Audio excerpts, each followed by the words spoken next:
श्री स्वामी समर्थ. नमस्कार भक्तांनो. अनेक जणांच्या घरामध्ये अमावस्या पौर्णिमेला त्रास होत असतो. अनेक जणांच्या घरामध्ये अमावस्या आणि पौर्णिमेला संचार होत असतो. काही जणांना हे कळत सुद्धा नाही की आपल्या घरात नक्की काय होते.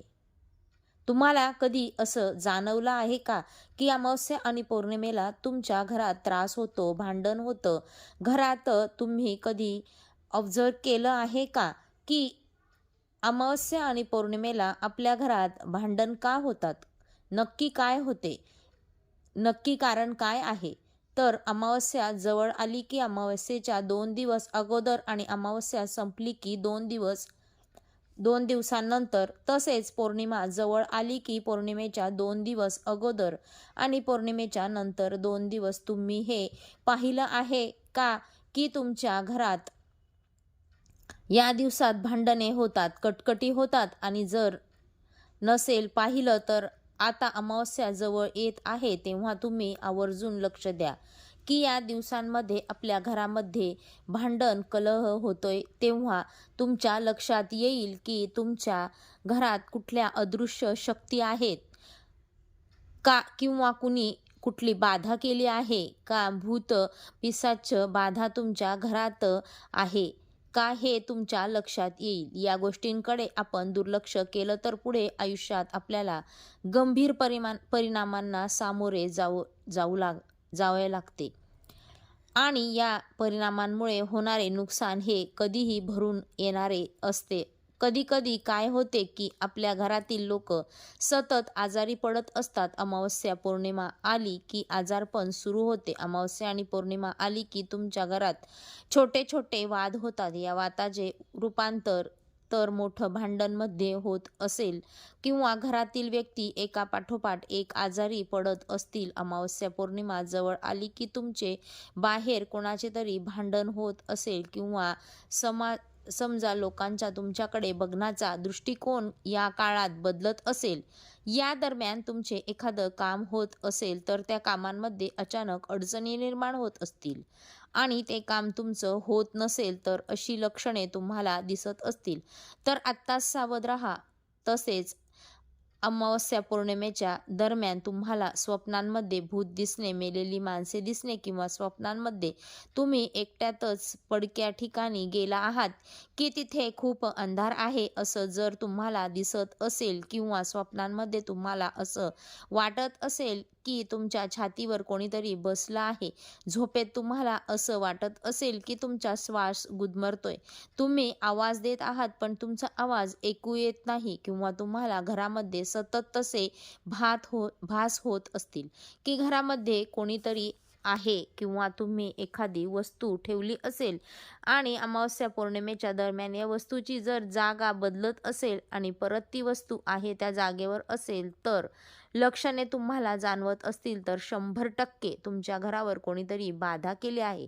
त्यामुळे तुम्हाला हा त्रास होत आहे. आता या बाधेतून आपल्याला बाहेर पडायचं आहे किंवा त्याचा प्रभाव आपल्याला कमी करायचा आहे तर अमावस्या आणि पौर्णिमा या शक्तींचा प्रभाव हा खूप वाढतो. कारण एक वरदान मिळालेले असतं की अमावस्या आणि पौर्णिमेला या शक्ती वाढतात, त्यांचा प्रभाव हा वाढत जातो. त्यामुळे अमावस्या आणि पौर्णिमेला आपल्याला हा त्रास जास्त होतो.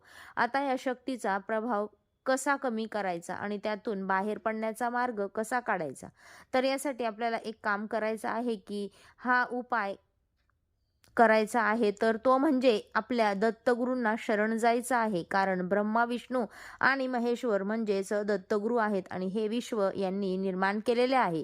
या शक्तीचं म्हणजे सगळ्याच उगम भागच भगवंत आहे. त्यामुळे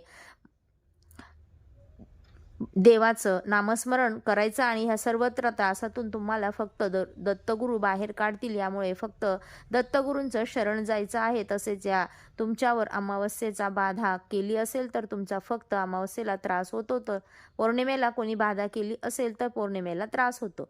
आपण सर्वसाधारण माणसे आहोत पण शक्ती आहेत त्या आपल्याला कळण्याच्या पलीकडच्या आहेत. जसे भगवंता मानत असतो, देवाला मानतो, देव जरी दिसत नसला तरी सुद्धा आपण देवाला मानतो, त्याची पूजा करतो, तसेच या शक्ती आहेत. डोळ्यांना जरी दिसत नसल्या तरी त्या असतातच, त्यामुळे या शक्ती आहेत ते आपण मान्य करायला पाहिजे. काही जणांना हा विश्वास नसतो की भूत पिशाच बाधा ही अगदी अशी अंधश्रद्धा आहे, पण असं काही नाही. जिथे देव आहे तिथे भूत सुद्धा आहेत, अस्तित्व आहे. जसं देवाचं अस्तित्व आहे ते आपण मान्य करतो, तसेच या शक्तीचे सुद्धा अस्तित्व आहे ते सुद्धा आपण मान्य करायलाच हवं. तर ह्या शक्तीपासून आपला बचाव करण्यासाठी किंवा त्या त्रासांपासून मुक्तता मिळवण्यासाठी आपल्याला त्याच्यातून बाहेर पडण्याची काही उपाय करायचे आहेत. तर त्यातील पहिला उपाय म्हणजे तुम्ही तुमच्या घरात दत्त महाराजांचे नामस्मरण करायला सुरुवात करा. सकाळ संध्याकाळ घरामध्ये दत्त माऊली ऐकायला सुरुवात करा. तसेच रोज पूजा केल्यानंतर तुम्हाला दत्त महाराजांचा एक माळी जप करायचा आहे. श्री स्वामी समर्थ या मंत्राचे देखील तुम्ही एक माळ जप करू शकता. फक्त दत्त महाराजांचं नामस्मरणापुढे देखील हा वायुशक्तीचा प्रभाव हा कमी होईल. कारण सगळ्यांमध्ये दत्त महाराज असे एक आहेत की या पिशाच्य बाध्यापासून आपल्याला मुक्तता मिळवून देतील. तुम्ही गाणगापूरमध्ये देखील पाहिलं असेल, ज्यांच्यावरती या शक्तीचा प्रभाव असतो किंवा त्यांच्यावर कोणी करणी बाधा केली असेल तर लोकांना गाणगापूरमध्ये श्री महाराजांच्या स्वाधीन करतात आणि मग दत्त महाराज त्या वाईट शक्तींना असे पळवून लावतात की त्या शक्ती परत तुम्हाला कधीच त्रास देणार नाहीत. त्यामुळे या घरामध्ये दत्त महाराजांचे नामस्मरण किंवा श्री समर्थ महाराजांचे नामस्मरण करायला, त्यांची पूजा करायला सुरुवात करा. जर तुमच्याकडे दत्त महाराजांचा फोटो मूर्ती नसेल तर किंवा श्री स्वामी समर्थ महाराजांचा फोटो किंवा मूर्ती असेल तर सुद्धा तुम्ही चालेल, पण यापैकी दोन्ही एक तुमच्याकडे नसेल तर आवर्जून श्री स्वामी समर्थ महाराज किंवा दत्त महाराजांची मूर्ती किंवा फोटो तुमच्या घरात आवर्जून तुमच्या मंदिरात, देवघरात स्थापन करा. यानंतर दुसरा उपाय म्हणजे जर तुम्हाला अमावस्येला त्रास होत असेल तर अमावस्येच्या दिवशी तुम्ही दत्त महाराजांना अभिषेक करायचा आहे आणि अभिषेक झाल्यानंतर त्यांना गुरुचरित्र 14वा अध्याय, 18वा अध्याय किंवा शिवलीलामृत या ग्रंथाचा 11वा अध्याय हे तुम्हाला पठण करायचे आहे. तसेच दत्तगुरूंचे नामस्मरण करायचे आहे आणि 3 अगरबत्त्या लावायच्या आहेत. ब्रह्मा, विष्णू आणि महेश अशा 3 अगरबत्त्या लावायच्या आहेत आणि या अगरबत्त्या संपेपर्यंत तुम्हाला दत्त महाराजांचे नामस्मरण करायचे आहे. हा उपाय जरी अमावस्येला केला तरी सुद्धा दत्त महाराजांचा या काहीशा शक्त्या आहेत, त्या वाईट शक्ती आहेत, त्या शक्ती त्यांच्या तुमच्या घरातून हकलून देतील. कारण महाराज हे कसे करतात, महाराजांकडे आद्यशक्ती आहे. दत्त महाराजांना शरण गेल्याने तुमच्या जीवनातील सर्व अडचणी, अडथळे दूर होतील. तुम्हाला जो काही त्रास होत होता तो सुद्धा दूर होईल. तसेच तुम्ही दर गुरुवारी गुरुचरित्राचा 14वा अध्याय देखील आपल्या घरामध्ये पठण करू शकता. त्यामुळे देखील तुमच्या आयुष्यात प्रगती येईल. घरामध्ये भांडण, कटकटी ज्या आहेत त्या कमी होतील. हा उपाय तुम्हाला बघा, फक्त हे उपाय करताना तुमच्या महाराजांवर श्रद्धा, शक्ती, भाव असणे खूप गरजेचे आहे. गुरुदेव दत्त. श्री स्वामी समर्थ.